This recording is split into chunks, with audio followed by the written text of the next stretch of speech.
Hello बच्चों, let's see this question. So the question says, of the following quantities, which one has a dimension different from the remaining three? And options are given to us: energy per unit volume, force per unit area, product of voltage and charge per unit volume, and fourth is angular momentum per unit mass. So जो key concept इस question का हो जाएगा dimensional analysis. Dimensional analysis. In step one, तो पहला है हमारा energy per unit volume. Energy upon मतलब पर यूनिट वॉल्यूम. तो एनर्जी का क्या फॉर्मूला होता है? जो वर्क डन का फॉर्मूला होता है वही एनर्जी का फॉर्मूला होता है. तो जो वर्क डन की जो डायमेंशन फॉर्मूला होता है वो होता है m L2 T-2 upon volume होता है मीटर क्यूब या फिर सेंटीमीटर क्यूब, मतलब लेंथ का क्यूब. तो वो हो जाएगा L3. तो यहाँ से जो डायमेंशन आ जाएगी वो आ जाएगी m L-1 T-2. ये किसकी डायमेंशन आ गई? एनर्जी पर यूनिट वॉल्यूम की. अगर हम दूसरा देखें, force per unit area. Force की डायमेंशन होती है m L-T-2. एरिया होता है एल स्क्वायर. तो ये एल एल स्क्वायर ऊपर आ जाएगा तो आ जाएगा m L-1 T-2. ये दोनों डायमेंशन सेम है. थर्ड है हमारा product of voltage and charge per unit volume.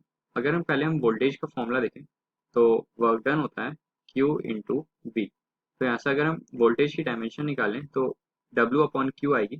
तो वर्क डन क्या होता है m L2T-2. और जो Q होता है वो होता है A इंटू टी, क्योंकि I is equal to Q by T होता है.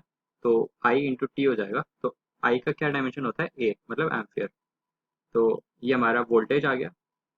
तो हमसे बोला है product of voltage and charge per unit volume into charge. Charge कितना हो गया? अभी हम देखा था 80 upon charge per unit volume. तो L की पावर 3. तो ये 80 से 80 कैंसिल. जो डायमेंशन निकल के आएगी वो आएगी. तो जो डायमेंशन निकल के आएगी वो आएगी m L-1 T⁻²2. और अगर लास्ट वाला देखें, angular momentum per unit mass. Angular momentum की जो फॉर्मूला होता है वो होता है mv/r. अगर हम m की डायमेंशन देखें वो कैपिटल M ही होती है, v की होती है L-T-1 और इंटू r करेंगे तो L की पावर स्क्वायर, L का स्क्वायर आ जाएगा. पर यूनिट मास बोला गया है. तो m से m कैंसिल हो जाएगा. तो जो इसकी डायमेंशन आएगी वो आएगी L⁻²T inverse.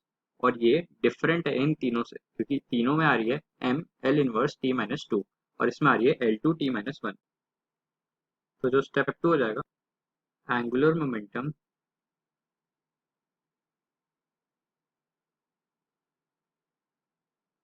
Have have different dimensions then rest 3. So option fourth is the right choice. So hope you understood it. Best of luck.